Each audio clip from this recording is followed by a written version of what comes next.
ಓಂ ಶಾಂತಿ. ನಾವೆಲ್ಲ ಆತ್ಮರು ಗುರು ಮಧ್ಯದಲ್ಲಿ ಸ್ಮೃತಿ ಸ್ವರೂಪರಾಗುತ್ತಾ ನಾವೆಲ್ಲ ಆತ್ಮರ ತಂದೆ ಪರಂಪಿತ ಶಿವಬಾಬರವರನ್ನು ಸ್ಮರಿಸುತ್ತಾ ಪ್ರಜಾಪಿತ ಬ್ರಹ್ಮ ಜಗದಂಬಾ ಸರಸ್ವತಿ ಮಮ್ಮಾರವರನ್ನು ಧ್ಯಾನಿಸುತ್ತಾ ಪ್ರತಿದಿನದಂತೆ ಈ ದಿನವೂ ಸಹ ಈ ಮುರಳಿ ಚಿಂತನೆಯಲ್ಲಿ ಭಾಗವಹಿಸಿರುವ ನನ್ನೆಲ್ಲ ಸಹೋದರಾತ್ಮರಿಗೆ ಸ್ವಾಗತ ಸುಸ್ವಾಗತ. ಪ್ರತಿದಿನದಂತೆ ಈ ದಿನವೂ ಸಹ ಬಾಬಾರವರು ಮುರಳಿಯ ಅನೇಕ ವಿಚಾರವನ್ನು ತಿಳಿಸಿದರೆ, ಅದರಲ್ಲೂ ಈ ದಿನದ ಮುರಳಿಯ ಮುಖ್ಯ ಸಾರದ ಕುರಿತಾಗಿ ಒಂದಷ್ಟು ಕಾಲ ನಾವು ಚಿಂತನೆಯನ್ನು ಮಾಡೋಣ.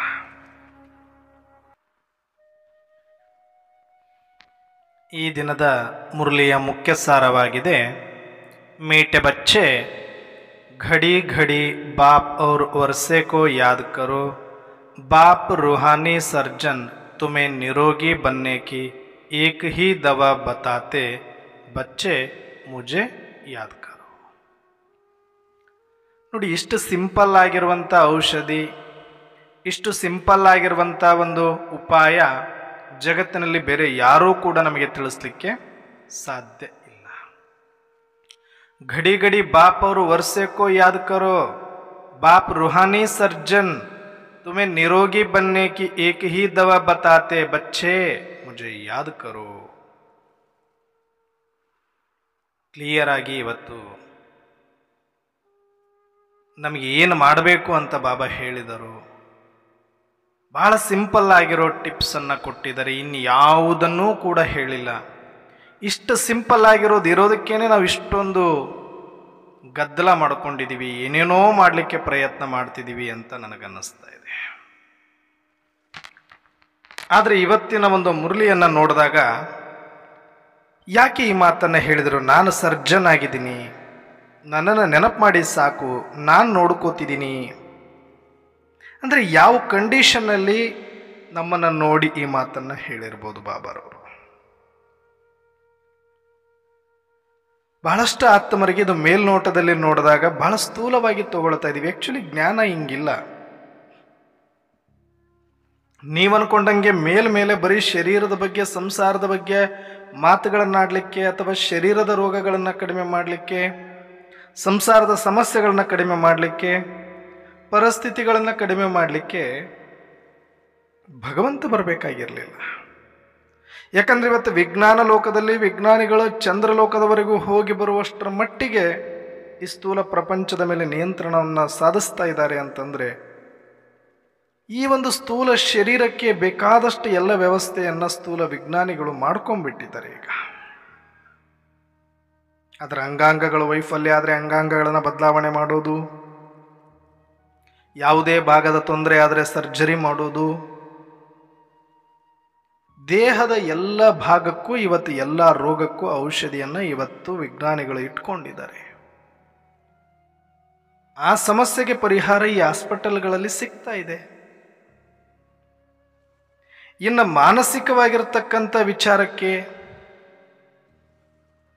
ಬಂದರೆ ಎಲ್ಲರೂ ರೋಗಿಗಳೇ, ಆದರೆ ಅದಕ್ಕೆಲ್ಲೂ ಕೂಡ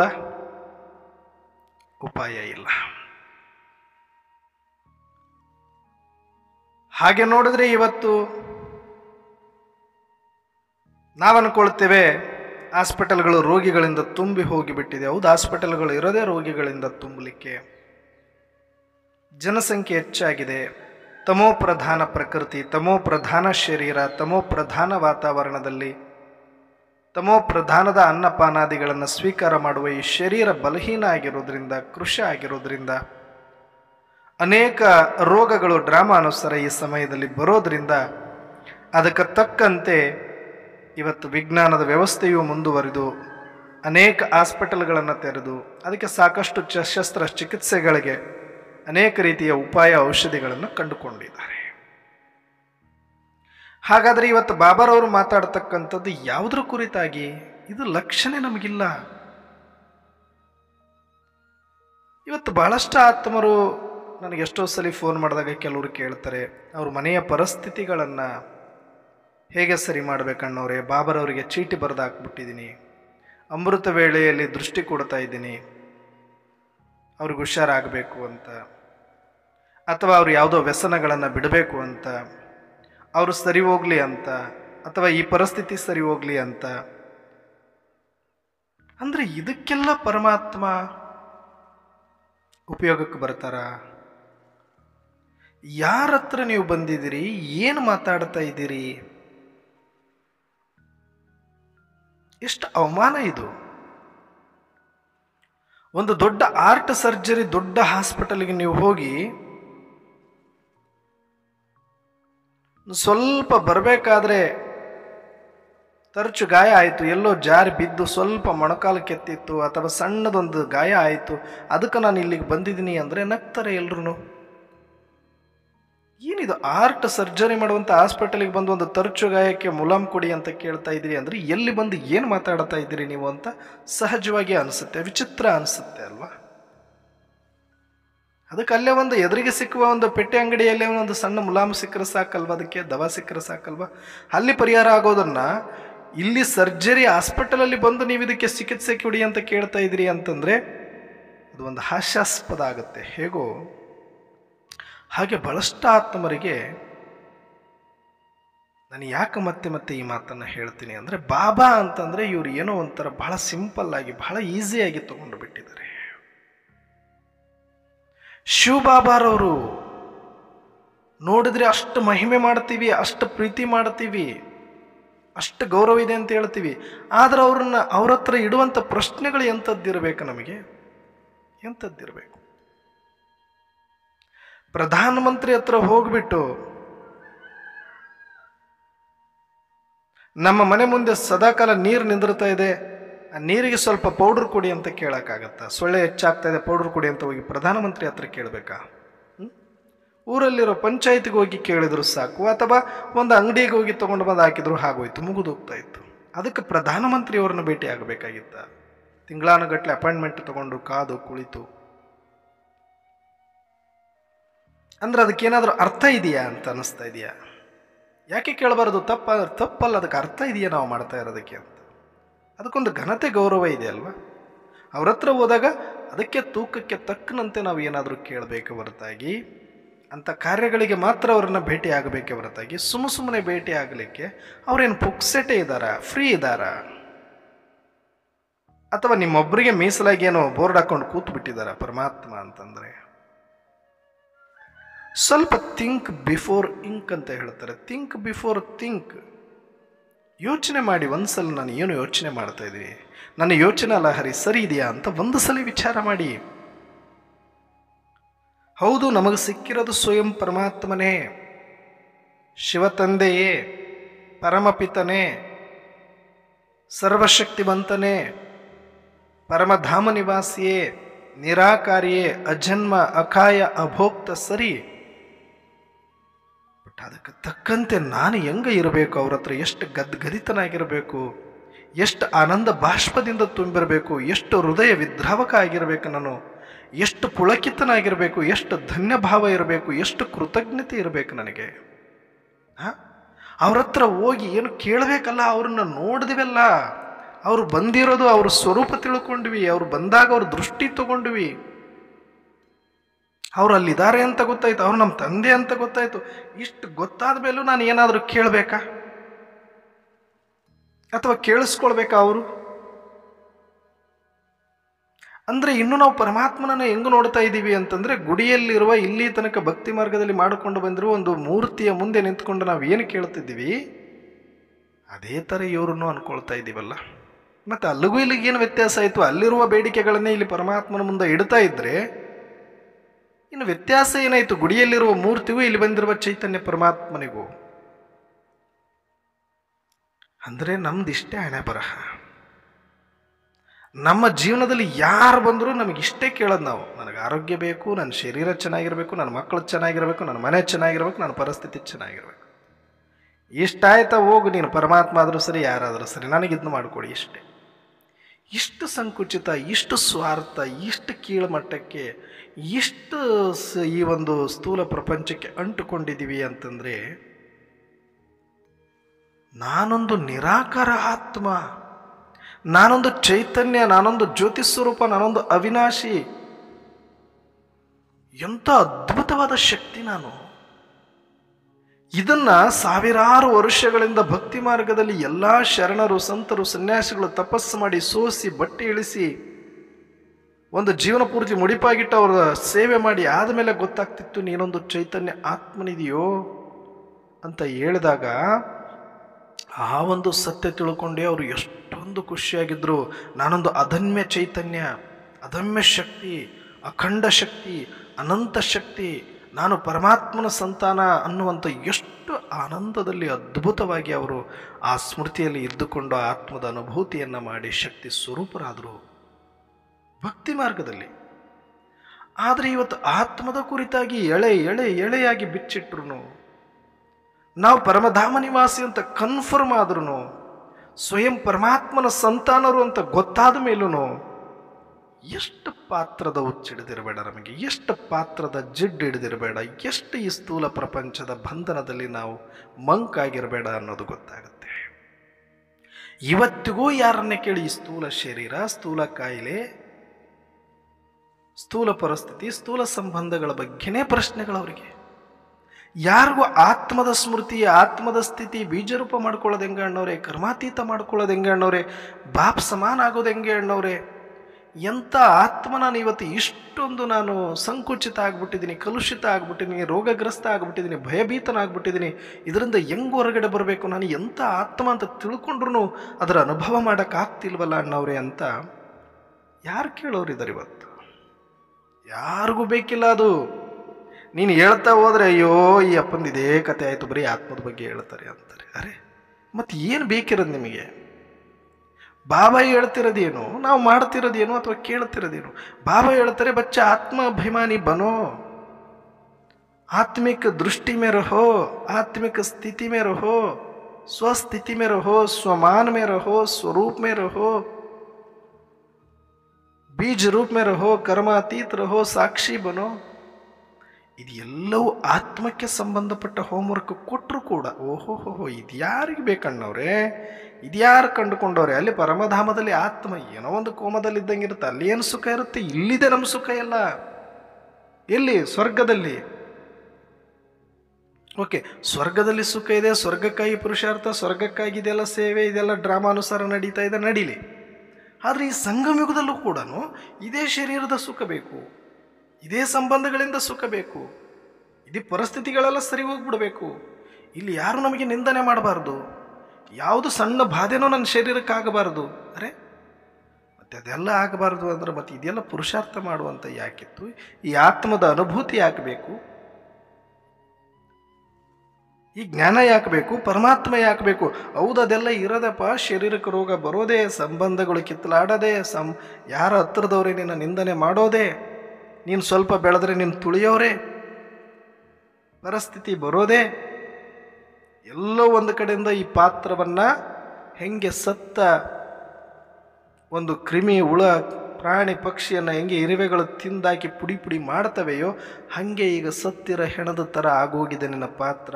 ಇದಕ್ಕೆ ಎಲ್ಲವೂ ಇರುವೆ ಮುತ್ಕೊಂಡಂಗೆ ಎಲ್ಲ ಪರಿಸ್ಥಿತಿಗಳು ಒಟ್ಟಿಗೆ ಮುತ್ತಿ ನಿನ್ನನ್ನು ಒಂದು ಕಡೆಯಿಂದ ತಿಂತಾ ಬರ್ತಾ ಇದ್ದಾವೆ ಈ ಸಂಗಮಯುಗ ಹತ್ರ ಬಂದಂಗೆ. ಅಯ್ಯೋ ತಿನ್ನಬಾರ್ದು, ಸತ್ತು ಬಿದ್ದಿದ್ರೆ ತಿಂದ್ರೆ ಏನು ಬಿಡು, ಈಗ ನಿನ್ನ ಸತ್ತಿದೆಯಾ, ನಿನ್ನ ಶರೀರದ ಮೇಲೆ ನಾಳೆ ನೊಣ ಕೂಡುತ್ತೆ, ನೀನು ಹೇಳ್ತೀಯ ನಾವು ನೊಣ ಕೂತಿದೆ ಹೊಡಿಯಪ್ಪ ಅಂತ.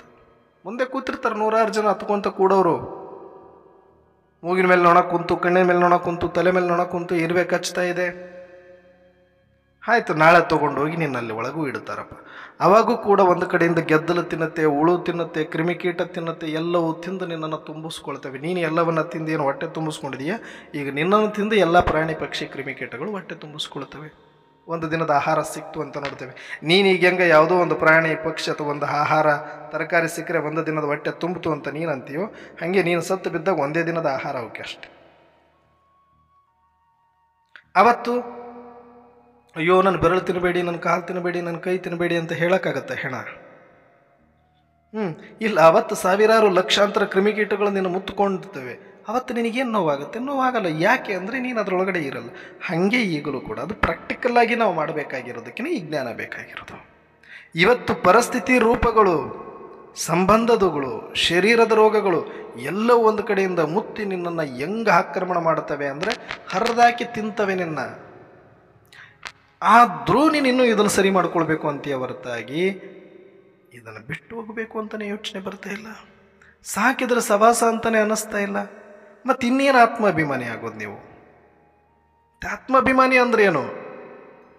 ಆತ್ಮದ ಸ್ಮೃತಿಯಲ್ಲೇ ಇರಬೇಕು. ಈ ಪಾತ್ರ ತಿಂದ್ರೇನು ಏನಾದ್ರೆ ಅಕ್ಕಮಾದೇವಿಗೆ ಯಾರೋ ಕೇಳ್ತಾರಂತೆ, ಅಲ್ಲಮ್ಮ ನೀನೊಂದು ಕನ್ಯೆಯಾಗಿ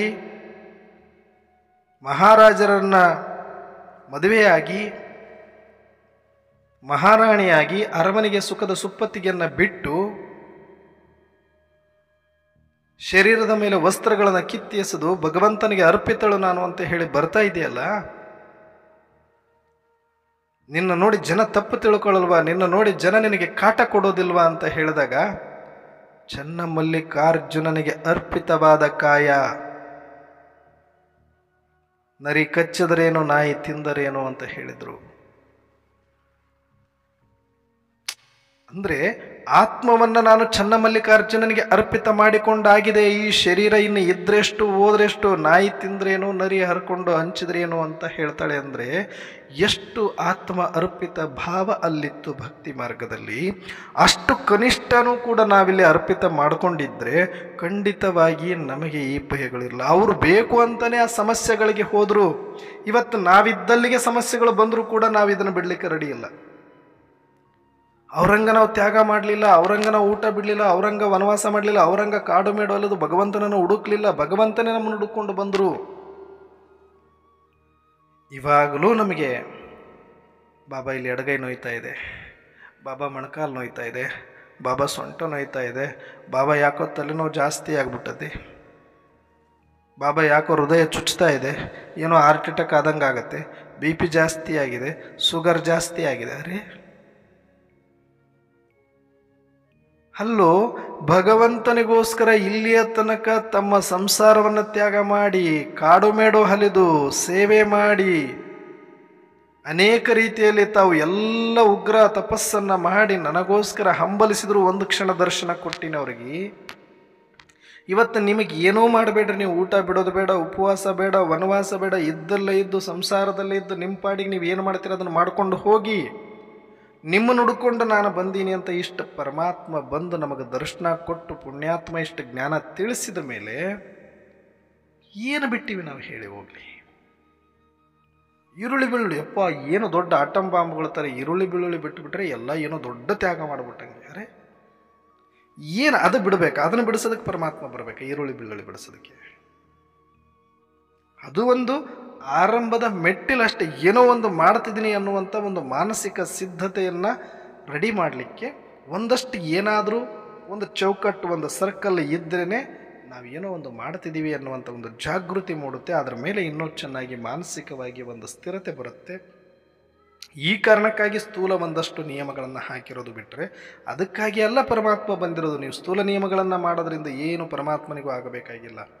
ಒಂದಷ್ಟು ನಿಮಗೂ ರೋಗಗಳು ಕಡಿಮೆ ಆಗ್ಬೋದು, ನಿಮಗೊಂದಷ್ಟು ತೊಂದರೆಗಳು ಕಡಿಮೆ ಆಗ್ಬೋದು. ಅದರಿಂದ ಬಿಟ್ಟರೆ ಪರಮಾತ್ಮನಿಗೇನಾಗ್ತದೆ? ಯಾವ ಹಳೆಯ ಪ್ರಪಂಚ, ಹಳೆಯ ಶರೀರ, ಹಳೆಯ ಸಂಬಂಧ, ಹಳೆಯ ವ್ಯವಹಾರದ ಮೇಲಿನ ಮೋಹವನ್ನು ತೆಗೆದು ಪೂರ್ತಿಯಾಗಿ ಮೋಹ ಬಿಟ್ಟು ನೀನು ಆತ್ಮದ ಸ್ಮೃತಿಯಲ್ಲಿದ್ದು ಒಬ್ಬ ತಂದೆಯನ್ನು ನೆನಪು ಮಾಡ್ತಾ ಇರು ಮಗು, ನಿನ್ನ ನಾನು ರಕ್ಷಣೆ ಮಾಡ್ತೀನಿ, ಇನ್ನು ನಿನಗೆ ಯಾವುದೇ ತೊಂದರೆ ಆಗೋದಿಲ್ಲ, ನೀನು ಆತ್ಮ ಇದೆಯಾ, ನೀನು ಹೆದರಬೇಡ, ನೀನು ಅಜನ್ಮ. ಅಜನ್ಮ ಅಂತಂದರೆ ಜನನ ಮರಣ ಚಕ್ರಗಳಲ್ಲಿ ಬರ್ತೀಯ ನಿಜ, ಆದರೆ ನಿನಗೆ ಯಾವುದೂ ಕೂಡ ಸಾವಿಲ್ವಲ್ಲ. ಸಾವು ಅನ್ನೋದು ಶರೀರಕ್ಕೆ ಅಷ್ಟೇ ಬಿಟ್ಟರೆ, ನೀನು ಬಿಟ್ಟಿರೋ ಶರೀರದ ಸ್ಥಿತಿಯನ್ನು ಸಾವಂತ ಕರೀತಾರೆ. ಬಿಟ್ಟರೆ ನಿನಗೇನಾಗಿದೆ ಹೇಳು? ನೀನು ಆತ್ಮನೇ ಆಗಿದೆಯಾ, ನೀನು ಚೈತನ್ಯನಾಗಿದೆಯಾ, ನೀನು ಅವಿನಾಶಿ ಆಗಿದೆಯಾ ಅಂತ ಬಾರಿ ಬಾರಿ ಒತ್ತಿ ಒತ್ತಿ ಆತ್ಮಕ್ಕೆ ಹೇಳಿ, ಆತ್ಮಕ್ಕೆ ಜಾಗೃತಿ ಮೂಡಿಸಿ, ಆತ್ಮಕ್ಕೆ ಶಕ್ತಿ ತುಂಬುವ ಪ್ರಯತ್ನ ಒಂದು ಕಡೆ ಪರಮಾತ್ಮ ಇಷ್ಟೆಲ್ಲ ಮಾಡ್ತಾ ಇದ್ರು ನಮಗೆ ಆತ್ಮದ ಬಗ್ಗೆ ಯಾವ ಆಸಕ್ತಿ ಇಲ್ಲ, ಆತ್ಮದ ಸ್ಮೃತಿಯ ಬಗ್ಗೆ ನಮಗೆ ಆಸಕ್ತಿ ಇಲ್ಲ.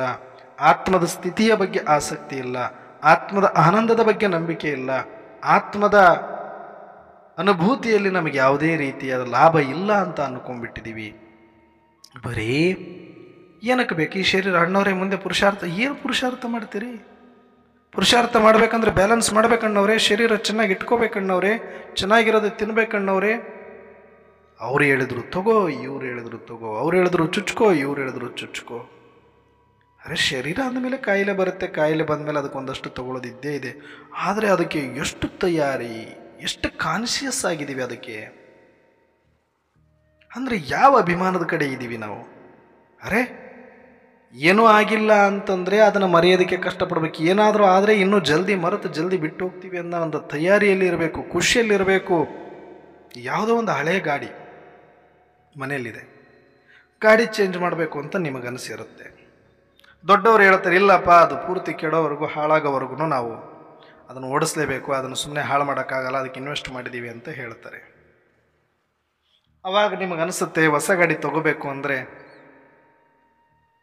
ಈ ಮನೆಯಲ್ಲಿ ಇದೊಂದು ಹಾಳಗಾಡಿ ಇದೆ, ಇದು ಎಷ್ಟು ದಿನ ಓಡುತ್ತಾರೆ, ಯಾವತ್ತಾದರೂ ಒಂದು ದಿನ ನಿಂತು ಬಿಟ್ಟರೆ ಅಥವಾ ಶೋರೂಮ್ಗೆ ಹೋಗಿ ಹೊಸದು ತೊಗೊಳ್ಬೋದು ಅಂತ ಮಗ ಖುಷಿ ಪಡ್ತಾ ಇರ್ತಾನೆ. ಒಂದಿನ ಜರ್ನಿಲಿ ಹೋಗ್ತಾ ಇರ್ತಾರೆ, ಎಲ್ಲರ ತಂದೆ ತಾಯಿ ಮಗ ಎಲ್ಲರೂ ಒಂದು ಫಂಕ್ಷನ್ಗೆ ಎಲ್ಲೋ ಹೋಗ್ತಿರ್ತಾರೆ. ಆ ಟೈಮಲ್ಲಿ ಇದ್ದಕ್ಕಿದ್ದಂಗೆ ಫಂಕ್ಷನ್ ಮುಗಿಸ್ಕೊಂಡು ವಾಪಸ್ ಬರ್ತಾ ಇರ್ತಾರೆ ಊರ ಹತ್ರಕ್ಕೆ, ಇನ್ನೇನು ಬರಬೇಕು.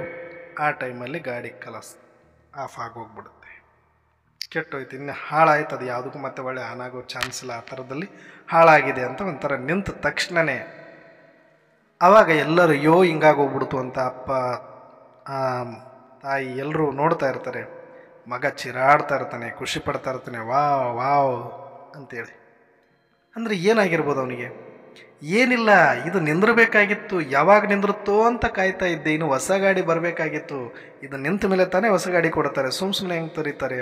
ಇವಾಗ ನೋಡಿ ನಾನು ಅವತ್ತೇ ಹೇಳಿದೆ ತಾನೇ ಹೊಸ ಗಾಡಿ ತೊಗೊಂಡು ಬರೋಣ ಅಂತ, ಇವಾಗ ನಿಮಗೆ ಅನುಭವ ಆಯ್ತಲ್ವಾ, ಇವಾಗಾದರೂ ಹೊಸ ಗಾಡಿ ತೊಗೊಂಡು ಬನ್ನಿ ಅಂತ ಕನ್ವಿನ್ಸ್ ಮಾಡೋಕ್ಕೆ ಇನ್ನು ಈಸಿ ಆಯಿತು ಅವನಿಗೆ.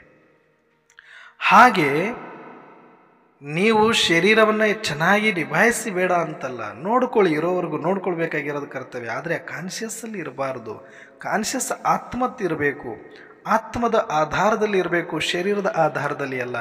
ಯಾವ ಕ್ಷಣದಲ್ಲಿ ಬೇಕಾದರೂ ಈ ಶರೀರಕ್ಕೆ ಸ್ವಲ್ಪ ಡ್ಯಾಮೇಜ್ ಆದ್ರೂ ಇದನ್ನು ಬಿಟ್ಟು ಹೋಗ್ಲಿಕ್ಕೆ I am ready to fly ಅಂತ ಇರಬೇಕು ನಾನು. ಆ ಥರ ಇದ್ದವರಿಗೆ ಬಿಟ್ಟು ನಾನು ಶರೀರ ಬಿಟ್ಟು ನಿರಾಧಾರವಾಗಿ ಸೂಕ್ಷ್ಮ ಶರೀರದಲ್ಲೇ ಇರಬೇಕು, ಫರಿಸ್ತಾ ಆಗಿರಬೇಕು ಅನ್ನುವಂಥ ಇಚ್ಛೆ ಇಟ್ಕೊಂಡವನಿಗೆ ಶರೀರಕ್ಕೆ ಏನಾದರೂ ತೊಂದರೆ ಆಗ್ತಾಯಿದೆ ಅಂದರೆ ಖುಷಿ ಪಡ್ತಾನೆ ಅವನು. ಆಯ್ತು, ನಿನ್ನನ್ನು ನಾನು ಬಿಡಲಿಕ್ಕೆ ಇಷ್ಟು ನೆಪ ಬೇಕಿತ್ತು, ಇಷ್ಟು ಸಾಕು, ನಾನು ಹೋಗ್ತೀನಿ, ಟಾಟಾ ಬಾಯ್ ಬಾಯ್ ಅಂತ ಅದಕ್ಕೆ ಹೇಳ್ಕೊಂಡು ಖುಷಿ ಪಡಬೇಕೆ ಹೊರತಾಗಿ ಇನ್ನೂ ಅದರ ಮೇಲಿನ ಮೋಹ ತೆಗಿಬೇಕು, ವೈರಾಗ್ಯ ಜಾಸ್ತಿ ಆಗಬೇಕಾಗಿತ್ತು. ಆದರೆ ಅದರ ಬದಲಾಗಿ ಸ್ವಲ್ಪ ಏನಾದರೂ ಆದರೆ ಇವತ್ತು ಭಯ ಜಾಸ್ತಿ ಪಡ್ತಿದ್ದಾರೆ, ಅದಕ್ಕಿನ್ನೂ ಕಾನ್ಷಿಯಸ್ ಜಾಸ್ತಿ ಆಗ್ತಿದ್ದಾರೆ. ಅದಕ್ಕೆ ಮತ್ತೆ ಬಾಬನ ಮೇಲೆ ತಂದು ಅದಕ್ಕೆ ಅಪ್ಲಿಕೇಶನ್ ಇಡ್ತಾರೆ, ಇಲ್ಲ ಬಾಬನ ಮೇಲೇ ಮುನಿಸ್ಕೊಂಡ್ಬಿಡ್ತಾರೆ. ಅಯ್ಯೋ ನನಗೆ ಯಾಕೆ ಹಿಂಗೆ ಮಾಡಿಬಿಟ್ಟ ಭಗವಂತಾರೆ. ಏನಿದೆ ಇವಾಗ ನಾವು ಮಾಡ್ತಿರೋದು ಏನು ಪುರುಷಾರ್ಥ? ಇದನ್ನು ಬಿಡಬೇಕು, ಇದನ್ನು ಮರಿಬೇಕು, ಇದರ ಆಧಾರವನ್ನು ಬಿಡಲೇಬೇಕು. ಇಲ್ಲ ಅಂದರೆ ಇದು ಸಡನ್ನಾಗಿ ಯಾವ ಕ್ಷಣದಲ್ಲಿ ಬೇಕಾದರೂ ಹೋದಾಗ ನೀನು ಅತಂತ್ರ ಆಗ್ಬಿಡ್ತೀಯ. ಅವಾಗ ನೀನು ಸ್ವತಂತ್ರನಾಗಿರ್ಬೇಕಂದ್ರೆ ಇದರಲ್ಲಿ ಇದ್ದಂಗೆ ನೀನು ಪ್ಯಾರಾಚೂಟ್ ರೆಡಿ ಮಾಡ್ಕೊಂಡು ಇಟ್ಕೊಂಡಿರು, ಪ್ಯಾರಾಚೂಟ್ ಕಟ್ಕೊಂಡಿರು, ಸೂಕ್ಷ್ಮ ಶರೀರದ ಮೇಲೆ ಆಧಾರಿತನಾಗಿದ್ದು ಆ ಪ್ಯಾರಾಚೂಟಲ್ಲಿ ಹಾರೋದಕ್ಕೆ ರೆಡಿ ಇರು, ಯಾವ ಕ್ಷಣದಲ್ಲಿ ಬೇಕಾದರೂ ಕೈ ಕೊಡ್ಬೋದು ಅನ್ನೋದನ್ನು ತೋರಿಸೋದಕ್ಕೇ ಈ ರಾಜಯೋಗವನ್ನು ಕಲಿಸ್ತಾ ಇರೋದು. ಹೆಂಗೆ ಆರಬೇಕು, ಇದು ಹೆಂಗೆ ಸಾಧ್ಯ, ಯಾರು ಆ ಥರ ಆರ್ತಾರೆ ಅಂತಂದರೆ ಈಗ ನಮ್ಗೆ ನೋಡಲಿಕ್ಕೆ ಸಿಗ್ತಾ ಇರೋದು ಸ್ವಯಂ ಪರಮಾತ್ಮ ಅಂತೂ ಬಂದು ಹೋಗಿ ಮಾಡ್ತಾರೆ. ಶರೀರದ ಒಳಗಡೆ ಬರ್ತಾರೆ, ಮತ್ತೆ ಹೊರಗಡೆ ಹೋಗ್ತಾರೆ, ಮತ್ತೆ ಮಿಲನಕ್ಕೆ ಒಳಗಡೆ ಬರ್ತಾರೆ, ಮತ್ತೆ ಹೋಗ್ತಾರೆ. ಅವ್ರು ಮಾಡ್ತಿದ್ದಾರಲ್ವ ಈಗ. ಮತ್ತು ಇದು ಅವರನ್ನು ನೋಡಿ ನಾವು ಕೂಡ ಹಾಗೆ ಇರಬೇಕು. ಈ ಶರೀರದ ಒಳಗಡೆನೂ ಬರ್ಬೋದು, ಹೊರಗಡೆನೂ ಹೋಗ್ಬೋದು. ಈ ಫರಿಸ್ತ ಸ್ಥಿತಿಯನ್ನು ನಾನೂ ಅನುಭವ ಮಾಡ್ಬೋದು. ಈ ಶರೀರದ ಮೇಲೆ ನಾನೂ ಆಧಾರಿತ ಆಗಬಾರ್ದು. ಪರಮಾತ್ಮ ಬಂದು ಆ ಶರೀರದೊಳಗಡೆ ಕೂತಾಗ ಆ ಶರೀರಕ್ಕೆ ಏನೇ ತೊಂದರೆ ಇದ್ದರೂ ಕೂಡ ಪರಮಾತ್ಮ ತಲೆ ಕೆಡಿಸಿಕೊಳ್ಳದೆ ತನ್ನ ಕಾರ್ಯವನ್ನು ಮಾಡಿ ಹೇಗೆ ಅದಕ್ಕೆ ಟಾಟಾ ಬೈ ಬೈ ಹೇಳಿ ಹೋಗ್ತಾರೆ, ಹಾಗೆ ನಾನೂ ಕೂಡ ಆಗಬೇಕು. ಅಂದರೆ ಇಲ್ಲಿರುವ ಎಲ್ಲ ಸಮಸ್ಯೆಗಳಿಗೂ ಪರಿಹಾರ ಒಂದೇ, ಬಚ್ಚೆ ಮುಜೆ ಯಾದ್ ಕರೋ, ಮೇ ಸರ್ಜನ್ ಹೂ ಅಂತ ಹೇಳಿದ್ರು. ಯಾಕೆ ಅಂದರೆ ಇಲ್ಲಿ ಶರೀರಕ್ಕೆ ಏನಾದರೂ ತೊಂದರೆ ಆದ ತಕ್ಷಣವೇ ನಾವು ಅಡ್ಮಿಟ್ ಆಗ್ತೀವಿ. ಅಡ್ಮಿಟ್ ಆದಾಗ ಅಲ್ಲಿ ಅಪ್ಪ ಅಮ್ಮ ತಮ್ಮ ತಂದೆ ತಾಯಿ ಬಂಧು ಬಳಗ ಎಲ್ಲರೂ ಇರ್ತಾರೆ. ಆದರೆ ಆ ಪೇಷಂಟ್ ಗಮನ ಮಾತ್ರ ಡಾಕ್ಟರ್ ಕಡೆಗೆ ಇರುತ್ತೆ. ಸ್ವಲ್ಪ ಹೆಚ್ಚು ಕಡಿಮೆ ಆದರೆ ನಾನು ಉಳಿಸೋನು ಡಾಕ್ಟರ್ ಮಾತ್ರ. ಇಲ್ಲಿ ನಮ್ಮಪ್ಪ ಬಂದು ಪೂರ್ತಿ ತಿಜೂರಿನೇ ತಂದು ಕೋಟಿಗಟ್ಟಲೆ ಕೈಯಲ್ಲಿ ಹಿಡ್ಕೊಂಡ್ರು ಉಳಿಸೋದು ನಮ್ಮಪ್ಪ ಅಲ್ಲ, ನನ್ನ ಹೆಂಡತಿ ಅಲ್ಲ, ನನ್ನ ಮಗ ಅಲ್ಲ, ನನ್ನ ತಮ್ಮ ಅಲ್ಲ, ನನ್ನ ಬಂಧು ಅಲ್ಲ, ನನ್ನ ಬಳಗ ಅಲ್ಲ. ನನಗೆ ಸ್ವಲ್ಪ ಹೆಚ್ಚು ಕಡಿಮೆ ಆದರೂ ಯಾರಿರಬೇಕು? ಡಾಕ್ಟರ್ ಹತ್ರದಲ್ಲಿರ್ಬೇಕು. ಯಾವ ಕ್ಷಣದಲ್ಲಿ ಬೇಕಾದರೂ ಉಸಿರು ಒಳಗಡೆ ಹೋಗಿದ್ದು ಹೊರಗಡೆ ಬರದೇ ಇರ್ಬೋದು. ಅದಕ್ಕೆ ಡಾಕ್ಟರ್ ಹತ್ರ ಇರಲಿ, ಡಾಕ್ಟ್ರನ್ನ ಕರೀರಿ, ಡಾಕ್ಟ್ರನ್ನ ಕರೀರಿ, ಡಾಕ್ಟ್ರನ್ನ ಕರೀರಿ. ಪ್ರತಿಯೊಂದು ಪೇಷಂಟ್ ಬಾಯಲ್ಲಿ ಅದೇ. ಡಾಕ್ಟ್ರಲ್ಲಿ ಬಂದರೆ ಸುಮ್ಮನೆ ಆದರೂ ಬಂದು ಒಂದು ಸಲ ನೋಡಿ ಡಾಕ್ಟ್ರೇ ಡಾಕ್ಟ್ರೇ ಡಾಕ್ಟ್ರೇ ಅಂತ ಆ್ಯಕ್ಟಿಂಗ್ ಮಾಡ್ತವೆ ಕೆಲವು ಪೇಷಂಟ್ಗಳು. ಯಾಕಂದರೆ ನಾನು ಹಾಸ್ಪಿಟಲಲ್ಲಿ ಹತ್ತಿರ ಇದ್ದು ನೋಡಿದ್ದೀನಿ. ಅವರಿಗೆ ಭಯ ಏನು ಅಂದರೆ ನಮಗೆ ಆ ಟೈಮಲ್ಲಿ ಉಳಿಸೋದು, ಆ ಟೈಮಲ್ಲಿ ದೇವ್ರ ಥರ ಕಾಣಿಸೋದು. ಸ್ವಲ್ಪ ಹೆಚ್ಚು ಕಡಿಮೆ ಆದರೆ ನಾನು ಹೊಗೆ ಹಾಕ್ಸ್ಕೊಂಡ್ಬಿಡ್ತೀನಿ ಅನ್ನೋ ಭಯ ಆವರಿಸ್ಕೊಂಡ್ಬಿಟ್ಟಿರುತ್ತೆ. ಅದಕ್ಕೆ ಡಾಕ್ಟ್ರೇ ಡಾಕ್ಟ್ರೇ ಡಾಕ್ಟ್ರೇ. ಆದರೆ 24 ಗಂಟೆ ಡಾಕ್ಟ್ರ್ ಇರಲ್ಲ. ಆ ವಾರ್ಡಿಗೆ ಒಬ್ಬ ನರ್ಸನ್ನು ಇಟ್ಟಿರ್ತಾರೆ. ಆ ನರ್ಸ್ಗಳು ಅವ್ರಿಗೆ ಹೆಂಗೆ ಕಾಣಿಸ್ತಾರೆ ಅಂದರೆ ದೇವ್ರುಗಳು. ನಿಜಕ್ಕೂ ನಾನು ರಾತ್ರಿ ಡ್ಯೂಟಿ ಮಾಡ್ತಾರೆ ಅಕ್ಕಂದ್ರುಗಳೆಲ್ಲ ತುಂಬ ದೊಡ್ಡ ದೊಡ್ಡ ಹಾಸ್ಪಿಟ್ಲ್ಗಳು ಎಲ್ಲ ಕಡೆಯೂ ಕೂಡ ಈಗ ನರ್ಸ್ಗಳ ಸಂಖ್ಯೆ, ನರ್ಸ್ ಅನ್ಬೋದು, ಅವ್ರನ್ನ ಡಾಕ್ಟರ್ಸ್, ಟ್ರೈನಿಂಗ್ ಡಾಕ್ಟರ್ಸ್ ಅನ್ಬೋದು, ಅಥವಾ ಡಾಕ್ಟರ್ ಅಸಿಸ್ಟೆಂಟ್ ಅನ್ಬೋದು. ಕೆಲವ್ರಿಗೆ ನಾನು ಕೂಡ ನರ್ಸ್ ಅಂತಂದಾಗ ನರ್ಸ್ ಅಲ್ಲ, ಅವ್ರು ಇನ್ನೂ ಯಾವುದೋ ಒಂದು ಪೋಸ್ಟಲ್ಲಿ ಇರ್ತಾರೆ. ದೊಡ್ಡ ದೊಡ್ಡ ಅಂದರೆ ಅಸಿಸ್ಟೆಂಟ್ ಡಾಕ್ಟರ್ಗಳ ಥರನೇ ಅವರು ವರ್ಕ್ ಮಾಡಿ ನೈಟ್ ಡ್ಯೂಟಿಯಲ್ಲಿ ಇರ್ತಾರೆ. Day duty night duty continue ಮಾಡ್ತಾ ಇರ್ತಾರೆ. ಅವ್ರು 24 ಗಂಟೆ ಅಂದರೆ ಒಬ್ಬರು ಬೇಕು. ಅಷ್ಟು ಒಂದು 10 ಪೇಷಂಟ್ 20 ಪೇಷಂಟ್ ಹಾಲಲ್ಲಿದ್ದರೆ ಅದಕ್ಕೆ ಒಬ್ಬ ಅಸಿಸ್ಟೆಂಟ್ ಡಾಕ್ಟ್ರು, ಇನ್ನೊಬ್ಬರು ನರ್ಸು, ಇನ್ನೊಬ್ಬರು, ಆ ಥರ ಒಂದು 3-4 ಜನದ್ದೊಂದು ಗ್ರೂಪ್ ಇರುತ್ತೆ, ಟೀಮು. ಅವರೊಂದು 3-4 ವಾರ್ಡ್ಗಳನ್ನು ನೋಡ್ಕೊಳ್ತಾರೆ. ಯಾರ್ದೋ ಒಂದು ಯಾವುದೇ ಪೇಷಂಟು ಅಲ್ಲಿ ಇಂಜೆಕ್ಷನ್ ಕೊಡೋದಾಗಿರ್ಬೋದು, ಅವರಿಗೆ ಟೈಮ್ ಟು ಟೈಮ್ ಟ್ರೀಟ್ಮೆಂಟ್ ಕೊಡೋದಾಗಿರ್ಬೋದು, ಅಥವಾ ಹಾಕಿರೋ ಗ್ಲೂಕೋಸ್ಗಳನ್ನು ತೆಗೆಯೋದಿರ್ಬೋದು, ಅಥವಾ ಅವ್ರದ್ದು ಚೆಕಪ್ಗಳು ಮಾಡೋದಿರ್ಬೋದು, ರೌಂಡಿಂಗ್ಸ್ ಇರ್ಬೋದು. ಇದು ಎಲ್ಲನೂ ಕೂಡ ಯಾರು ಅಸಿಸ್ಟೆಂಟ್ ಡಾಕ್ಟರ್ ಥರ ಅಥವಾ ಅಲ್ಲಿ ಒಂದು ನರ್ಸ್ ಥರ ಇರ್ತಾರೆ, ಅವರೆಲ್ಲನೂ ಕೂಡ ಒಂದು 2-3 ವಾರಲ್ಲಿ ನೋಡಿಕೊಡ್ತಾ ಇರ್ತಾರೆ. ನಿಜ ಹೇಳ್ತೀನಿ, ನಾನು ಕೂಡ ಆ ಥರ ನಮ್ಮ ಫಾದರ್ದು ಕಂಡೀಷನ್ ಸಿಚುವೇಶನ್ ತುಂಬ ಕ್ರಿಟಿಕಲ್ ಅಂತ ಬಂದಾಗ ಒಂದು 9 ತಿಂಗಳುಗಳ ಕಾಲ ಹಾಸ್ಪಿಟ್ಲಲ್ಲಿ ಇರ್ತೀನಿ. ಆ ಟೈಮಲ್ಲಿ ಒಂದೊಂದು ರಾತ್ರಿಗಳು ಕೂಡ.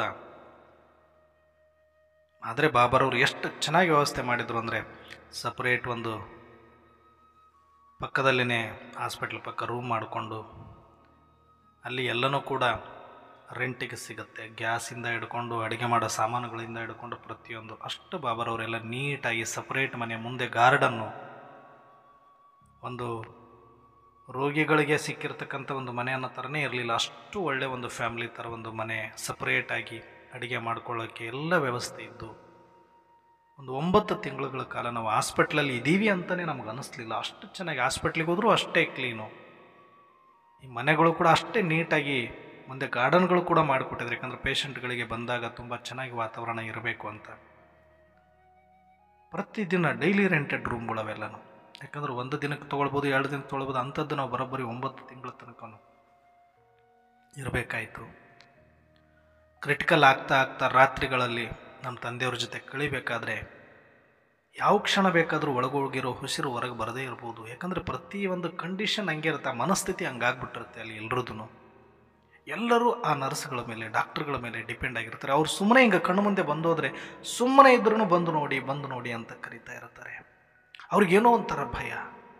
ಪಕ್ಕದಲ್ಲಿ ಹೆಣ್ತಿನೂ ಬೇಕಾಗಿಲ್ಲ, ಅವರಿಗೆ ಮಕ್ಕಳು ಬೇಕಾಗಿಲ್ಲ, ಅವ್ರಿಗೆ ಯಾರೂ ಬೇಕಾಗಿಲ್ಲ. ಆ ಟೈಮಲ್ಲಿ ಡಾಕ್ಟರ್ ಬೇಕು, ಅಸಿಸ್ಟೆಂಟ್ಗಳು ಬೇಕು, ನರ್ಸ್ಗಳು ಬೇಕು. ಅವ್ರು ಕಂಡ್ರೆ ಅವರಿಗೆ ಪಂಚಪ್ರಾಣ, ದೇವ್ರ ಥರ. ಯಾಕಂದರೆ ಏನಾದರೂ ಹೆಚ್ಚು ಕಡಿಮೆ ಆದರೆ ಅವ್ರು ಇರಬೇಕು ನನಗೆ, ಅವ್ರು ನೋಡ್ಕೊಳ್ಳೋರು ನನಗೆ, ಇವರಲ್ಲ ಅಂತ ಪೇಷಂಟ್ಗಳಿಗೆ ಗೊತ್ತಾಗ್ಬಿಟ್ಟಿರುತ್ತೆ. ನಾವೆಷ್ಟೇ ಅವರಿಗೆ ಕಾಳಜಿ ಮುತುವರ್ಜಿ ವಹಿಸಿದ್ರೂ ಕೂಡ ಡಾಕ್ಟ್ರುಗಳು ಅಥವಾ ಅಸಿಸ್ಟೆಂಟ್ಗಳು ಯಾರೇ ಬಂದ್ರೂ ಬನ್ನಿ ಅಂತ ಕರಿತಾನೆ ಇರ್ತಾರೆ ಅವ್ರನ್ನ. ನೀವು ಇಲ್ಲೇ ಇರಿ, ಇಲ್ಲೇ ಕೂತ್ಕೊಳ್ಳಿ ಅಂತ ಹೇಳ್ತಾನೆ ಇರ್ತಾರೆ ಪ್ರತಿಯೊಂದು ಪೇಷಂಟ್ಗಳು. ಅಂದರೆ ಅವರಿಗೆ ಆಪತ್ತು ಬಾಂಧವರು, ನನ್ನನ್ನು ರಕ್ಷಣೆ ಮಾಡೋರು ಅಂತ ಕಂಪ್ಲೀಟ್ ಅವ್ರ ಕಡೆಗೆ ಗಮನ ಎಲ್ಲ ಪೇಷಂಟ್ಗಳದ್ದು ಇರುತ್ತೆ. ಅಂದರೆ ನನ್ನ ಸಹಾಯಕ್ಕೆ ಇವ್ರು ಮಾತ್ರ ಬರಬಹುದು, ಇವ್ರು ಮಾತ್ರ ನನಗೇನಾದರೂ ಹೆಲ್ಪ್ ಮಾಡ್ಬೋದು ಈ ಟೈಮಲ್ಲಿ. ಸರಿ, ಪತ್ನಿ, ಮಕ್ಕಳು, ದುಡ್ಡು ಎಲ್ಲ ಇದೆ ಅವ್ರ ಹತ್ರ. ಆದರೆ ಅವರು ಅಲ್ಲಿ ಏನಾದರೂ ಮಾಡ್ಕೋಬೋದು, ಕೌಂಟ್ರಲ್ಲಿ ಅಮೌಂಟ್ ಕಟ್ಬೋದು ಅಷ್ಟೇ. ಬಿಟ್ಟರೆ ಬೇಕಾಗಿರೋ ಟ್ರೀಟ್ಮೆಂಟ್ ಕೊಡೋದಕ್ಕೆ ವ್ಯವಸ್ಥೆ ಮಾಡ್ಬೋದು ಬಿಟ್ಟರೆ.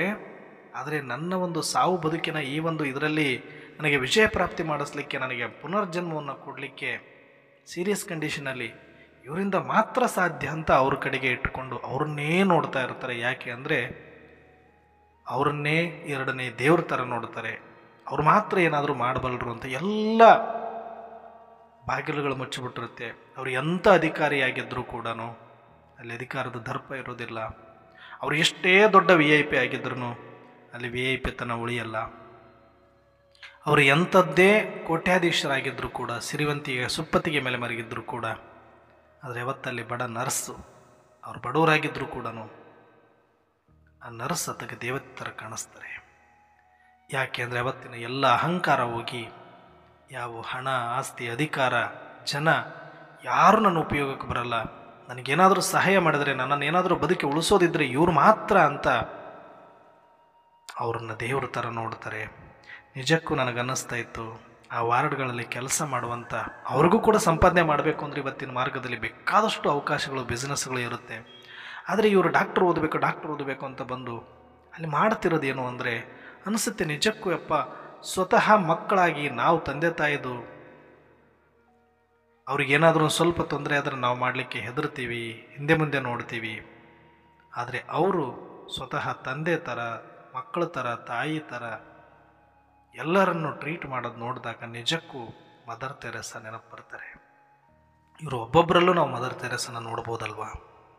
ಬಲೆ ಇವ್ರಿಗೆ ಪೇಮೆಂಟ್ ಕೊಡ್ಬೋದು ಹಾಸ್ಪಿಟಲ್, ಆದರೆ ಈ ಕೆಲಸ ಮಾಡೋದಿದೆಯಲ್ಲ, ಒಂದು ರೋಗಿಯನ್ನು ಟ್ರೀಟ್ ಮಾಡೋದು, ರೋಗಿಯನ್ನು ಶುಚಿಗೊಳಿಸೋದು, ರೋಗಿಯನ್ನು ಮಗು ಥರ ನೋಡೋದು, ಅವ್ರ ಕಿರುಚಾಟ ಅದೆಲ್ಲ ಸಹಿಸ್ಕೊಂಡು, ಒಂದು ತಾಯಿ ತನ್ನ ಮಗುವಿನ ಕಿರುಚಾಟವನ್ನು ಸಹಿಸ್ಕೊಳ್ಬೋದು ಚಿಕ್ಕ ಮಗು ಅಂತ, ಆದರೆ ದೊಡ್ಡ ಪೇಷಂಟ್ಗಳು ಇವ್ರು ಆಡೋ ಆಟಗಳು, ಇವ್ರು ಮಾಡೋ ಕಿರುಚಾಟಗಳು ಇದನ್ನು ಸಹಿಸ್ಕೊಂಡು ಮಗು ಥರ ಅವ್ರು ನೋಡಿ ಮತ್ತೆ ಅವ್ರನ್ನ ಶುಚಿಗೊಳಿಸಿ ಅವ್ರನ್ನ ಸ್ವಚ್ಛವಾಗಿಟ್ಕೊಂಡು ಕಡೆ ಕ್ಷಣದವರೆಗೂ ಅವ್ರನ್ನ ನೋಡ್ಕೊಳ್ಳೋದಿದೆಯಲ್ಲ. ಜನ್ಮ ಕೊಟ್ಟಿರುವ ತಂದೆ ತಾಯಿಗೆ 10 ಜನ ಮಕ್ಕಳಿದ್ದು ಒಬ್ಬ ತಾಯಿನ ಒಬ್ಬ ತಂದೆಯನ್ನು ನೋಡ್ಕೊಳ್ಳೋಕ್ಕಾಗಲ್ಲ. ಅದು ಲಾಸ್ಟ್ 4 ದಿನಗಳು ಚೆನ್ನಾಗಿ ನೋಡ್ಕೊಳ್ಳೋದು ಇವ್ರಿಗೆ ಕಷ್ಟ ಅನಿಸ್ಬಿಡುತ್ತೆ, ಬೇಜಾರು ಅನಿಸುತ್ತೆ, ಅಸಹ್ಯ ಪಟ್ಕೊಳ್ತಾರೆ. ಆದರೆ ಪ್ರತಿನಿತ್ಯ ಯಾರ್ದೋ ತಂದೆ ತಾಯಿಗಳನ್ನು ಅಷ್ಟೆಲ್ಲ ನೋಡ್ಕೊಳ್ತಾರಲ್ಲಪ್ಪ ಇವರು. ಬಲೆ ದುಡ್ಡು ಯಾರಾದರೂ ತೊಗೊಳ್ಬೋದು, ಕೆಲಸ ಏನು ಬೇಕಾದರೂ ಮಾಡ್ಬೋದಿತ್ತು ಆ ದುಡ್ಡಿಗೋಸ್ಕರ ಅವರು. ಆದರೆ ಈ ಕೆಲಸ ಆರಿಸ್ಕೊಂಡು ಬಂದಿದ್ದಾರಲ್ಲ, ನಿಜಕ್ಕೂ ಅವರು ಒಬ್ಬೊಬ್ಬರು ಮದರ್ ತೆರೇಸಾ ಥರ, ಒಬ್ಬೊಬ್ಬರು ನನಗೆ ಸಾಕ್ಷಾತ್ ದೇವತೆ ಥರ. ಅದಕ್ಕೆ ನಾರಿ ಅಲ್ಲ, ನಾರಿ ಹೆಣ್ಣಲ್ಲ, ಅದು ಸಾಕ್ಷಾತ್ ಪರಮೇಶ್ವರಿ ಅನ್ನೋದು ನಿಜಕ್ಕೂ ನಾನು ಅನುಭವ ಮಾಡಿದ್ದೀನಿ. ಪ್ರತಿಯೊಂದು ಪೇಷಂಟು ಹೋಗಬೇಕಾದ್ರೆ ಎಲ್ಲರೂ ಅವರಿಗೆ ಕೈ ಮುಗಿದು ಕಾಲಿಗೆ ಬಿದ್ದು ಧನ್ಯವಾದ ಹೇಳ್ತಾರೆ. ವಯಸ್ಸಲ್ಲಿ ಇವರು ದೊಡ್ಡವರು, 60 ವರ್ಷ 70 ವರ್ಷದವರು, ಅವು 20 ವರ್ಷ 22 ವರ್ಷ 18 ವರ್ಷಕ್ಕೇ ಅಥವಾ ಒಂದು ಕೆಲಸ ಮುಗಿಸ್ಕೊಂಡು ಓದೋದು ಮುಗಿಸ್ಕೊಂಡು 20-25 ವರ್ಷಕ್ಕೆ ಬಂದವರಿಗೆ 60-70 ವಯಸ್ಸಾಗಿರೋರು ಕಾಲಿಗೆ ಬೀಳಕ್ಕೆ ಹೋಗ್ತಾರೆ ಅಂದರೆ ಅಷ್ಟು ಅವರಲ್ಲಿ ನಂಬಿಕೆ, ನಿಶ್ಚಯ ಇಟ್ಟಿರ್ತಾರೆ. ನಾವು ಕೂಡ ಬರಬೇಕಾದ್ರೆ ಅವರೆಲ್ಲರಿಗೂ ಸ್ವತಃ ನಮ್ಮ ಮನೆಯ ಮಕ್ಕಳ ಥರ ನಮ್ಮ ತಂದೆ ತಾಯಿಗಳು ನೋಡ್ತಾರೆ, ಸ್ವತಃ ಅಕ್ಕ ತಂಗಿಯರ ಥರ ನಾವೆಲ್ಲರೂ ಕೂಡ ನೋಡ್ತೀವಿ.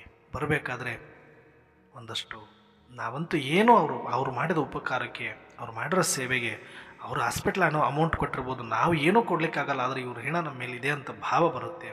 ಆಗ ನಮ್ಮ ಹತ್ರ ಇರೋ ಹಣ್ಣುಗಳಾಗಿರ್ಬೋದು, ನಮ್ಮ ಹತ್ರ ಏನಿದೆ ಅದನ್ನೊಂದಷ್ಟು ಅವ್ರ ಹತ್ರ ಹಂಚ್ಕೊಂಡು ಅವರಿಗೆ ಕೊಡಬೇಕು ಅಂತ ಅನಿಸುತ್ತೆ. ಕೊಟ್ಟು ಬರ್ತಾರೆ ಎಲ್ಲರೂ ಕೂಡ. ನಾವು ಕೂಡ ಅಷ್ಟೇ ಪ್ರೀತಿಯಿಂದ ಮಾತಾಡಿಸಿ ಬೀಳ್ಕೊಡುಗೆ ಮಾಡಿಕೊಂಡು ಬಂದ್ವಿ. ಹಾಗೆ ಪೇಷಂಟ್ಗಳು ಹೆಂಗೆ ಅದೇ ಥರ ನೋಡ್ತಾ ಇರ್ತಾರೋ ಹಂಗಪ್ಪ ಈಗ ನೀವಾಗಿರೋದು, ನಿಮ್ಮ ಪರಿಸ್ಥಿತಿ ಅದೇ. ಆದರೆ ಸ್ವಲ್ಪ ಟ್ವಿಸ್ಟ್ ಏನಂತಂದರೆ, ಇಲ್ಲಿ ಚೇಂಜ್ ಏನಂದರೆ, ಇವಾಗ ನಾವೇನು ಅಂದ್ಕೊಂಡಿವಿ, ಹೌದು ನಮಗಿಲ್ಲಿ ಶರೀರಕ್ಕೆ ಬಂದರೆ ನಾವು ಡಾಕ್ಟರ್ನ ಈ ನರ್ಸನ್ನು ನೋಡ್ಬಾರ್ದು, ನಾವು ಬಾಬಾನೇ ನೋಡಬೇಕು ಅಂತಂದ್ರೆ ಅರ್ಥ ಅಲ್ಲ. ಈ ಶರೀರಕ್ಕೆ ಏನಾರ ಆದರೂ ಬಾಬನ ನೆನಪು ಮಾಡಿಬಿಡ್ಬೇಕು, ಸಂಬಂಧಗಳಿಗೆ ಏನಾರಾದ್ರೂ ಬಾಬಾ ನೆನಪು ಮಾಡಬೇಕು, ಬಾಬಾ ಸರ್ಜನ್ ಅಲ್ವಾ ಅಂತ ಆ ಅರ್ಥದಲ್ಲಿ ಹೇಳಿಲ್ಲ. ನಾವು ಬರೀ ಸ್ಥೂಲಕ್ಕೆ ತಗೊಳ್ತಾ ಇದ್ದೀವಿ ಬಾಬಾರವ್ರನ್ನ ಅಲ್ಲ. ಅದೇ ಥರ ಇಲ್ಲಿ ಸ್ಥೂಲ ಶರೀರ ಬೆಡ್ ಮೇಲೆ ಬಿದ್ದಾಗ ಹೇಗೆ ಒಬ್ಬ ಡಾಕ್ಟ್ರನ್ನ ನೋಡುತ್ತೋ, ಡಾಕ್ಟ್ರ್ ಮೇಲೆ ಆಧಾರಿತ ಆಗಿರ್ತಾರೋ, ಡಾಕ್ಟ್ರು ಅಂದರೆ ಅವ್ರಿಗೆ ದೇವ್ರ ಥರ ಕಾಣಿಸ್ತಾರೋ, ಅದೇ ಥರ ಇವತ್ತು ನೀನು ಆತ್ಮ ವಿಸ್ಮೃತಿಗೊಂಡು ಬಲಹೀನನಾಗಿ ವಿಕಾರ ಹಿಡಿದು ಸತ್ತೋಗಿರೋ ಪೇಷಂಟ್ ಥರ, ಶವದ ಥರ, ಮೂರ್ಛಿತನಾದ ಶವದ ಥರ ನೀನು ಬಿದ್ದುಕೊಂಡಿದೀಯಪ್ಪ. ನಿನ್ನನ್ನು ಸೂರ್ಜಿತ ಮಾಡಿದ್ದೀನಿ. ಈಗ ನಾನು ನಿನ್ನನ್ನು ನೋಡ್ಕೊಳ್ಳೋ ಡಾಕ್ಟರ್ ಆಗಿದ್ದೀನಿ. ನಾನೀಗ ನಿನ್ನ ಗಮನ ಪೂರ್ತಿ ನನ್ನ ಕಡೆಗಿರಲಿ. ಈಗ ಇನ್ನು ಯಾರ ಕಡೆಗೆ ಅಕ್ಕ ಪಕ್ಕ ಅಣ್ಣ ತಮ್ಮ ಬಂಧು ಬಳಗ ಏನು ಬೇಡ, ನಾನು ಟ್ರೀಟ್ಮೆಂಟ್ ಮಾಡ್ತೀನಿ, ನನಗೆ ಸ್ಪಂದಿಸಬೇಕು. ಅಲ್ಲಿ ಹೆಂಗೆ ಡಾಕ್ಟರ್ ಕೈಗೆ ಎಲ್ಲವನ್ನ ಕೊಟ್ಟಿರ್ತೀವಿ ನಾವು. ಸ್ವತಃ ತಂದೆ ತಾಯಿ ಬಂಧು ಬಳಗ ಯಾರೂ ಇರಲ್ಲ ಅಲ್ಲಿ. ನಮಗೆ ಯಾರೂ ಅಂತ ಗೊತ್ತಿಲ್ಲದೆ ಇರೋ ಒಬ್ಬ ಅಪರಿಚಿತನ ಕೈಗೆ ನನ್ನ ಬಾಡಿಯನ್ನು ಕೊಟ್ಟು ಅವ್ರಿಗೆ ಕತ್ತರಿಸಿದಲ್ಲಿ ಕತ್ತರಿಸ್ಕೊಂಡು ಹೊಲಿಗೆ ಹಾಕಿಸ್ಕೊಂಡು ಹೊರಗಡೆ ಬರ್ತೀವಿ. ಅಷ್ಟು ನಂಬ್ತೀವಿ, ಅದಕ್ಕೆ ಲಕ್ಷ ಲಕ್ಷ ಕೊಡ್ತೀವಿ, ಮತ್ತು ಅವರೇ ನಾನು ಉಳಿಸೋರು ಅಂತ ಅವ್ರ ಮೇಲೆ ನಂಬಿಕೆ ಇಡ್ತೀವಿ. ಹೇಗೋ ಆದರೆ ನಾನು ಕೂಡ ಇಲ್ಲಿ ನಿಮಗೆ ಆತ್ಮಕ್ಕೆ ಸರ್ಜನನಾಗಿ ಬಂದಿದ್ದೀನಿ. ಆತ್ಮದ ಸ್ಮೃತಿಯಲ್ಲಿರಿ, ನನ್ನನ್ನೇ ನೋಡಿ, ನಾನಿದ್ದೀನಿ ನಿಮ್ಮ ಜೊತೆ. ನೀವು ಯಾಕೆ ಎದುರುಕೊಳ್ತಾ ಇದ್ದೀರಿ? ನೀವು ಕರೆದ ತಕ್ಷಣ ನಾನು ಬರ್ತೀನಿ, ನೆನಪು ಮಾಡಿದ ತಕ್ಷಣ ಬರ್ತೀನಿ. ಅಲ್ಲಿ ಹೆಂಗೆ ಅಂದರೆ ಸ್ವಲ್ಪ ಅವರಲ್ಲಿ ಕೂಡೋಕ್ಕೂ ಬಿಡ್ತಿಲ್ಲ. ಇವ್ರು ಕರೆಯೋಣ, ಆ ಪೇಷಂಟ್ ಕೂಗಿ ಅವ್ರದ್ದು ಮುಗಿಸೋದ್ರೊಳಗೆ ಇನ್ನೊಂದು ಪೇಷಂಟ್ ಕೂಗೋದು, ಈ ಥರ ಕೂಗ್ತಾನೆ ಇರ್ತಾರೆ. ಕೂಗಿದ್ರೆ ತಾನೇ ಅವರು ಹೋಗ್ತಾರೆ ಪಾಪ. ಏನೋ ಒಬ್ಬರೇ ಅಲ್ವಲ್ಲ ಅಲ್ಲಿ ಪೇಷಂಟ್ ಇರೋದು. ಒಂದು ಸ್ವಲ್ಪ ಕೂಗೋದು, ಬಾರಿಸೋದು, ಕರೆಯೋದು, ಸನ್ನೆ ಮಾಡೋದು ಮಾಡ್ತವೆ ಪೇಷಂಟ್ಗಳು. ಯಾಕೆ ಅಂದರೆ ಬರಲಿ, ನನ್ನ ನೋಡಲಿ, ಸುಮ್ಮನೂ ಮಾಡ್ತಾ ಇರ್ತಾರೆ. ಏನೋ ಒಂಥರ ಬಂದು ನೋಡ್ಕೊಂಡು ಹೋದರೆ ಸಮಾಧಾನ ಇವರಿಗೆ. ಹಾಗೆ ನಿಮಗೆ ನಾನು ಟ್ರೀಟ್ಮೆಂಟ್ ಕೊಡ್ತಾ ಇದ್ದೀನಿ, ನೀವು ಆತ್ಮ ಆಗಿದ್ದೀರಿ, ನಾನು ಆತ್ಮಕ ಸರ್ಜನ ಆಗಿದ್ದೀನಿ. ನಿಮ್ಮ ಗಮನ ನನ್ನ ಕಡೆಗಿರಲಿ, ಅವ್ರ ಕಡೆಗೆ ಇವ್ರ ಕಡೆಗೆ ಶರೀರದ ಕಡೆಗೆ ಸಂಬಂಧಗಳಿಗೆ ಹರಿಸಬೇಡಿ. ನಾನು ನಿಮ್ಮನ್ನು ಮುಕ್ತ ಮಾಡ್ತೀನಿ, ಈ ಶರೀರದಿಂದ ಬಿಡಿಸ್ತೀನಿ, ನಿರ್ಭಯವಾಗಿರಿ, ಆತ್ಮದ ಸ್ಮೃತಿಯಲ್ಲಿರಿ, ನನ್ನನ್ನೇ ನೋಡ್ತಾ ಇರಿ, ನನ್ನನ್ನೇ ನೆನಪು ಮಾಡ್ತಾ ಇರಿ ಅಂತ ಹೇಳ್ತಾ ಇರೋದು ಶರೀರದ ರೋಗಗಳನ್ನು ವಾಸಿ ಮಾಡಲಿಕ್ಕಲ್ಲ, ಆತ್ಮದ ರೋಗಗಳನ್ನು ವಾಸಿ ಮಾಡಲಿಕ್ಕೆ. ಇದು ನಮಗೆ ನೆನಪಿರಬೇಕಾಗತ್ತೆ. ಹಾಗಾಗಿ ಈ ಸಮಯದಲ್ಲಿ ನಾವು ಈ ಸತ್ಯವನ್ನು ಅರ್ಥ ಮಾಡಿಕೊಂಡು, ಈ ಶರೀರದ ಎಷ್ಟು ನೀವು ಮೋಹ ಮಾಡಿ, ಎಷ್ಟು ನೀವು ಬಳಸ್ಕೊಳ್ಳಿ, ಎಷ್ಟು ಇದನ್ನು ಬೆಳೆಸಿ, ಎಷ್ಟು ಚೆನ್ನಾಗಿಡ್ತೀರಿ. ಒಂದು ದಿನ ಸಾಕು ಕೆಡಲಿಕ್ಕೆ. ಇಂಜನ್ ಆಫ್ ಆಗಲಿಕ್ಕೆ 1 ಸೆಕೆಂಡ್ ಸಾಕು. ನೀವು ಎಷ್ಟು ದಿನ ನೋಡ್ಕೊಳ್ಳೋರು, ಎಷ್ಟು ದಿನ ಮೇಂಟೈನ್ ಮಾಡೋರು. ಆದರೆ ಮಾಡಬೇಡಿ ಅಂತಲ್ಲ, ಆದರೆ ಮಾಡ್ಕೊಳ್ಳಿ, ಎಷ್ಟು ಬೇಕೋ ಅಷ್ಟು ಇರಲಿ. ಆದರೆ ಯಾರಿಗೆ ಗಮನ ಬಿಡೋದ್ರ ಕಡೆಗೆ ಇರುತ್ತೋ, ಆತ್ಮದ ಕಡೆಗೆ ಇರುತ್ತೋ, ಅವರು ಇದಕ್ಕೆ ಎಷ್ಟು ಬೇಕೋ ಅಷ್ಟು ಆಗ್ತಾ ಹೋದರೆ ಸಾಕು. ಇಷ್ಟು ದಿನ ಕೊಟ್ಟದ್ರೆಲ್ಲ ಇದೆಷ್ಟು ದಿನ ಪಾರ್ಟಿ ಇರುತ್ತೋ ಅಷ್ಟು ದಿನ ಡ್ರಾಮಾ ಅದನ್ನು ಉಳಿಸ್ಕೊಳ್ಳುತ್ತೆ, ನೀವು ಬೇಡ ಅಂದ್ರೂ ಬೇಕು ಅಂದ್ರೂ. ಹಾಗಾಗಿ ಇವಾಗ ನಮ್ಮ ಗಮನ ಪೂರ್ತಿ ಆತ್ಮಾಭಿಮಾನಿ ಆಗೋದ್ರ ಕಡೆಗೆ, ಆತ್ಮದ ಸ್ಮೃತಿ ಕಡೆಗೆ, ಪರಮಾತ್ಮನ ಥರ ನಾನು ಕೂಡ ಫರಿಸ್ತಾ ಥರ ಶರೀರ ಆಗೋ ಕಡೆಗೆ. ಯಾವಾಗ ಬೇಕಾದರೂ ಪರಕಾಯ ಪ್ರವೇಶ ಮಾಡೋದು, ಯಾವಾಗ ಬೇಕಾದರೂ ಶರೀರದಿಂದ ಹೊರಗಡೆ ಹೋಗುವ ವಿದ್ಯೆ. ಒಬ್ಬ ಪರಮಾತ್ಮನನ್ನು ನೋಡಿ, ಅವರನ್ನು ನೋಡ್ತಾ ನೋಡ್ತಾ ಅವ್ರನ್ನ ನೆನಪು ಮಾಡ್ತಾ ಮಾಡ್ತಾ ಅವ್ರ ಥರ ಆಗಬೇಕು ಅಂತಲೇ ಬಾಬಾ ಮುಜೆ ಯಾದ್ ಕರೋ, ಮುಜೆ ಯಾದ್ ಕರೋ, ಮುಜೆ ಯಾದ್ ಕರೋ ಅಂತ ಹೇಳ್ತಾ ಇದ್ದಾರೆ. ಬಿಟ್ಟರೆ ಬೇರೆ ಇನ್ನೇನೋ ಒಂದು ಜಪತ್ತರ ಮಾಡಿ ಅಂತ ಅಲ್ಲ. ಅದರ ಯಥಾರ್ಥ ತಿಳ್ಕೊಳ್ಬೇಕು. ನಾವು ಯಾಕೆ ನೆನಪು ಮಾಡಬೇಕು? ನೆನಪು ಮಾಡಿದಾಗೆಲ್ಲ ನಮಗೇನು ಅನಿಸ್ಬೇಕು? ಪರಮಧಾಮದಿಂದ ಪರಮಾತ್ಮ ಎರಡೂ ಲೋಕ ದಾಟಿಕೊಂಡು ಬಾಬಾರವ್ರ ಶರೀರದೊಳಗಡೆ, ದಾದಿಯವ್ರ ಶರೀರದೊಳಗಡೆ ಬರ್ತಾರೆ, ತಮ್ಮ ಪಾತ್ರವನ್ನು ಮಾಡ್ತಾರೆ, ಮತ್ತು ಅದರದ್ದು ಯಾವುದೂ ಪ್ರಭಾವ ತಗೊಳ್ದಿರ ಮತ್ತು ಅಷ್ಟು ನೀಟಾಗಿ ಹೋಗ್ತಾರೆ. ಇದೆಲ್ಲ ನಮ್ಮ ಕಣ್ಣು ಮುಂದೆ ಬರಬೇಕು. ಬಾಬಾರವರ ಒಂದು ಈ ಅಶರೀರ ಸ್ಥಿತಿ, ಬೀಜರೂಪ ಸ್ಥಿತಿ, ಪರಕಾಯ ಪ್ರವೇಶ ಸ್ಥಿತಿ, ಅವರ ಕರ್ತವ್ಯ ಪ್ರಜ್ಞೆ, ಅವರ ಕರ್ಮ, ಅವರು ಮಾಡುವಂಥ ಮಹಾನ್ ಕಾರ್ಯ, ಅವರ ಜವಾಬ್ದಾರಿ ಮತ್ತು ಅವರ ಒಂದು ಖುಷಿ, ಇದು ಎಲ್ಲವನ್ನೂ ಕೂಡ ನಾವು ನೋಡ್ತಾ ನೋಡ್ತಾ ನೋಡ್ತಾ ನೋಡ್ತಾ ಅವ್ರ ಥರ ನಾನು ಆಗಬೇಕು ಅನ್ನೋದಕ್ಕೆ ಬಾಬಾ ನನ್ನನ್ನು ನೋಡಿ ಮಕ್ಕಳೇ, ನನ್ನನ್ನು ನೋಡಿ ಮಕ್ಕಳೇ, ನನ್ನನ್ನು ನೆನಪು ಮಾಡಿ ಮಕ್ಕಳೇ ಅಂತ ಹೇಳ್ತಾ ಇದ್ದಾರೆ. ಆದರೆ ನಾವು ನೆನಪು ಮಾಡ್ತೀವಿ. ಏಕೆ ಅಂದರೆ ಬಾಬಾ ನನಗಿಲ್ಲಿ ನೋಯಿತು, ಅಲ್ಲಿ ನೋಯಿತು, ಹಿಂಗೆ ಬಂತು, ಹಂಗೆ ಬಂತು, ಚೀಟಿ ಬರೆದಾಕ್ಲಾ, ಅಮೃತ ವೇಳೆಯಲ್ಲಿ ಇದು ಮಾಡಲಾ, ಅಥವಾ ದೃಷ್ಟಿ ಕೊಟ್ಟು ನೀರು ಕುಡಿಸ್ಲಾ. ಬರೀ ಈ ಥರದ ಆಟಗಳಲ್ಲಿ ಶರೀರವನ್ನು, ಸಂಬಂಧಗಳನ್ನು ಸಂರಕ್ಷಣೆ ಮಾಡಿಕೊಳ್ಳೋ ಭಯದಲ್ಲಿನೇ ನಾವು ಬದುಕ್ತಾ ಇದ್ದರೆ ಪಾತ್ರ ಅಭಿಮಾನಿ ಆಗದೆ ನಾವೇನು ಆತ್ಮಾಭಿಮಾನಿನ ಆಗ್ತೀವಿ? ಇವಾಗಲಾದರೂ ಈ ಹುಡುಗಾಟಿಕೆತನಗಳನ್ನು ಬಿಟ್ಟು ಗಟ್ಟಿಯಾಗಬೇಕು. ಒಂದಷ್ಟು ಗಟ್ಟಿಯಾಗದ ಹೊರತು ಏನೂ ಸಿಗಲ್ಲ ಇಲ್ಲಿ. ಭಯ ಭಯ ಭಯ ಭಯ ಅಂಜುಕೊಂಡಿದ್ರೆ ಏನೂ ಆಗೋದಿಲ್ಲ. ಹೌದು, ನಾನು ಶರೀರವನ್ನು ಬಿಟ್ಟಿರೋನೇ, ಸತ್ತಿರೋನೇ, ಸಾಯಕ್ಕಾಗಿಯೇ ಬಂದಿರೋನು, ಬಲಿಹಾರಿ ಆಗಲಿಕ್ಕೆ ಬಂದಿರೋನು ಅಂತ ತಿಳ್ಕೊಂಡು ಶರೀರದ ಕಡೆಗೆ ಗಮನ ಕೊಡದ ಆತ್ಮದ ಕಡೆಗೆ ನೀವು ಗಮನ ಕೊಟ್ಟು ಕಂಪ್ಲೀಟಾಗಿ ಆತ್ಮದ ಸ್ಮೃತಿಯಲ್ಲಿ ಬಂದು ಆತ್ಮದ ಸ್ಥಿತಿಯನ್ನು ಹೆಚ್ಚು ಮಾಡಿಕೊಳ್ಳಿ. ಶರೀರ ಸಂಬಂಧ ಯಾವುದೇ ಪರಿಸ್ಥಿತಿಯ ಪ್ರಭಾವ ನಿಮಗಾಗಲಿಕ್ಕೆ ಸಾಧ್ಯನೇ ಇಲ್ಲ. ಪ್ರಭಾವದಿಂದ ಮುಕ್ತರಾದ್ರೇ ಅದು ಜೀವನ್ಮುಕ್ತ ಸ್ಥಿತಿಯಾಗುತ್ತೆ. ಇಂಥ ಒಂದು ಅದ್ಭುತವಾದ ಜೀವನವನ್ನು ನಾವು ಮಾಡಬೇಕು ಅಂದರೆ ಈ ಸಮಯದಲ್ಲಿ ಆತ್ಮದ ಅಷ್ಟು ಅದ್ಭುತವಾಗಿರತಕ್ಕಂಥ ಶಕ್ತಿಯನ್ನು, ಆನಂದವನ್ನು ಅನುಭವ ಮಾಡಬೇಕು ಅಂದರೆ ಆತ್ಮದ ಸ್ಮೃತಿಯನ್ನು ಪಕ್ಕ ಮಾಡಿಕೊಂಡು ಪರಮಾತ್ಮನನ್ನು ಸದಾ ನೆನಪು ಮಾಡಿಕೊಂಡು ಆ ಶಿವತಂದೆಯ ಪಾತ್ರವನ್ನು ಅಬ್ಸರ್ವ್ ಮಾಡ್ತಾ ಮಾಡ್ತಾ ಮಾಡ್ತಾ ನನಗೂ ಇದು ಸಾಧ್ಯ, ನಾನು ಬಾಪ್ ಸಮಾನ ಆಗ್ಬೋದು, ನಾನು ಈ ಶರೀರದ ಮೇಲೆ, ಸಂಬಂಧಗಳ ಮೇಲೆ ಆಧಾರಿತನಲ್ಲ, ನಾನು ಕೂಡ ಯಾವ ಕ್ಷಣದಲ್ಲಿ ಬೇಕಾದರೂ ಬಿಟ್ಟು ಹೋಗಲಿಕ್ಕೆ ಐ ಆಮ್ ರೆಡಿ. ಈ ಥರದಲ್ಲಿ ನಾವು ಸ್ಥಿತಿಯನ್ನು ಗಟ್ಟಿಗೊಳಿಸ್ಕೊಳ್ಳೋದಕ್ಕೆ ಬಾಬಾರವ್ರು ನೆನಪು ಮಾಡಬೇಕು ಅಂತ ಹೇಳೋದು. ಬರೀ ಒಂದು ರೂಪವನ್ನು, ಬರೀ ಒಂದು ಹೆಸರನ್ನು ಜಪ ಮಾಡೋದಲ್ಲ ಇಲ್ಲಿ ಬಾಬಾರವರ ಕರ್ತವ್ಯ, ಬಾಬಾರವರ ಸ್ಥಿತಿ, ಬಾಬಾರವರ ಖುಷಿ, ಬಾಬಾರವರ ಗುಣ, ಬಾಬಾರವರ ವ್ಯಕ್ತಿತ್ವ ಪ್ರತಿಯೊಂದು ಕೂಡ ನಾವು ನಿರಾಕಾರ ಸ್ವರೂಪದಲ್ಲೇ ಇದ್ರೂ ಸೂಕ್ಷ್ಮವಾಗಿ ಅಬ್ಸರ್ವ್ ಮಾಡಿಕೊಂಡು ನಾನು ಆತ್ಮಕ್ಕೂ ಅದು ಸಾಧ್ಯ ಇದೆ ಅಂತ ನನಗೆ ನಾನು ಗಟ್ಟಿಗೊಳಿಸ್ಕೊಂಡು ನಾನು ಬಾಪ್ಸಮನಾಗಲಿಕ್ಕೆ ಅದು ಸಹಕಾರಿ ಆಗುತ್ತೆ ಅಂತ ಇವತ್ತು ಬಾಬಾರವರು ಹೇಳಿದರೆ ನಿಮ್ಮ ಎಲ್ಲ ಪರಿಸ್ಥಿತಿಗಳಲ್ಲೂ ನಾನು ಇರ್ತೀನಿ, ನಾನು ಸರ್ಜನಾಗಿರ್ತೀನಿ. ಅದಕ್ಕೆಲ್ಲದಕ್ಕೂ ಒಂದೇ ಒಂದು ಔಷಧಿ ಅಂದರೆ ಬಚ್ಚೆ ಮುಜೆ ಯಾದ್ ಕರೋ.